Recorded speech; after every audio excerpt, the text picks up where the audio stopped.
అధికారంలోకి వచ్చిన వెంటనే టీడీపీ జనసేన అక్రమాలకు అడ్డు అదుపు లేకుండా పోతోంది. ప్రతిపక్ష నేతలపై దాడులు చేయడంతో పాటు అనేక అరాచకాలకు పాల్పడుతున్నారు. ఇప్పుడు దిగువ స్థాయి నేతలు ఏకంగా అడ్డగోలు దందాలకు తెరదీశారు. తమ నేతల అండదండలు ఉన్నాయనే బరితెగింపుతో ఇష్టారీతిన చెలరేగిపోతున్నారు.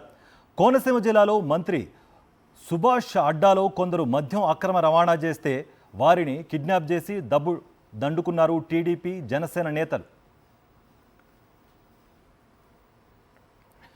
వైఎస్ఆర్సీపీ హయాంలో ఏపీలో మద్యం కేవలం ప్రభుత్వ దుకాణాల్లో మాత్రమే లభ్యమయ్యేది. గత టీడీపీ ప్రభుత్వంలో ఒక్క ఉమ్మడి తూర్పుగోదావరి జిల్లాలోనే వందల సంఖ్యల్లోనే బెల్ట్ షాపులుండేవి. వైఎస్ఆర్సీపీ హయాంలో మద్యం విధానాన్ని కట్టుదిట్టంగా అమలు చేయడంతో బెల్ట్ షాపులు పూర్తిగా కనుమరుగైపోయాయి. ఇప్పుడు మళ్లీ కూటమి ప్రభుత్వంలో టీడీపీ జనసేన నేతల అండదండలతో బెల్ట్ షాపులు మొదలయ్యాయి. అడ్డగోలు వ్యవహారాలకు అలవాటు పడిన టీడీపీ జనసేన నేతల బరితెగింపునకు తార్కాణంగా నిలిచిన మరో ఘటన రామచంద్రాపురం నియోజకవర్గం మసకపల్లిలో చోటు చేసుకుంది. డాక్టర్ బిఆర్ అంబేద్కర్ కోనసీమ జిల్లాకు ఆనుకుని ఉండే కేంద్రపాలిత ప్రాంతమైన యానంలో మద్యంపై పన్నులు ఉండకపోవడంతో చౌక ధరకే వివిధ బ్రాండ్ల మద్యం లభిస్తోంది. ఇక్కడ తక్కువ ధరకు లభ్యమయ్యే వివిధ బ్రాండ్లను కొనుగోలు చేసి వాటి లేబిళ్లు బాటిళ్లు మార్చి రామచంద్రాపురానికి తరలించి ప్రైవేట్ దుకాణాలు బెల్టు షాపులకు విక్రయిస్తున్నారు. టీడీపీ జనసేన అధికారంలోకి వచ్చిన తర్వాత ఈ దందా విచ్చలవిడిగా కొనసాగుతోంది. పామరు గ్రామానికి చెందిన జనసేన నేతలు అరిశెట్టి మణికంఠ మరో వ్యక్తితో కలిసి యానం మద్యాన్ని గుట్టుచప్పుడు కాకుండా రామచంద్రాపురంలో విక్రయించి సొమ్ము చేసుకుంటున్నారు. ఈ వ్యవహారం గమనించిన ద్రాక్షారామంకు చెందిన టీడీపీ జనసేన నేతలు రవ్వ భూషణం సలాది శ్రీనివాస్ మధ్య అక్రమ రవాణా చేస్తున్న వ్యక్తుల వద్ద నుంచి డబ్బు గుంజాలని భావించారు. మద్యం అక్రమ రవాణా చేస్తున్న జనసేన నాయకుడు మణికంఠ మరో వ్యక్తిని అడ్డుకుని డబ్బు కోసం బెదిరించేందుకు సినీ పక్కిలో పక్కా ప్రణాళిక సిద్ధం చేసుకున్నారు.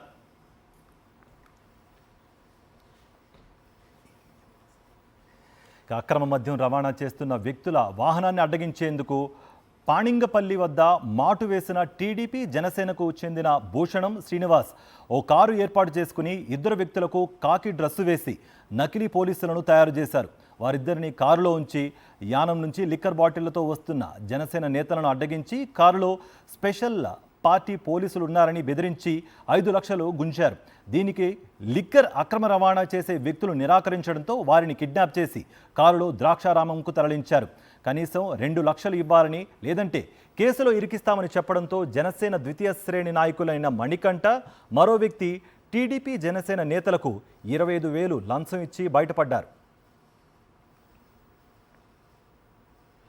ఈ వ్యవహారం ఇంతటితో ఆగలేదు. నకిలీ పోలీసులతో తమను కిడ్నాప్ చేసిన వారిపై మణికంఠ పామరు పోలీసులకు ఫిర్యాదు చేశారు. దీంతో రంగంలోకి దిగిన పోలీసులు కేసు నమోదు చేసి పరారీలో ఉన్న వారి కోసం గాలింపు చర్యలు చేపట్టారు. అయితే ఘటన జరిగి 2 రోజులు కావస్తున్న విషయం బయటకు రాలేదు. పోలీసులు కూడా గుట్టు చప్పుడు కాకుండా కేసు నమోదు చేసి నామమాత్రంగానే విచారణ చేశారు. నిందితుల కోసం గాలిస్తున్నామని చెబుతున్నారే తప్ప మీడియాకు ఎటువంటి సమాచారం ఇచ్చేందుకు అంగీకరించడం లేదు పోలీసులు. ఈ వ్యవహారాన్ని గుట్టుగా ఉంచడంతో అనేక అనుమానాలు కలుగుతున్నాయి. రాజకీయ ఒత్తిళ్లు ఉన్నాయేమోనన్న అనుమానం కూడా కలుగుతోంది. మరోవైపు జనసేన టీడీపీ నేతలు చేస్తున్న దందాలు చూసి స్థానికులు ముక్కున వేలేసుకుంటున్నారు. నేతలు నీతులు చెబుతుంటే కింది స్థాయి నాయకులు అడ్డగోలు దోపిడీలకు పాల్పడుతున్నారనే విమర్శలు వ్యక్తమవుతున్నాయి.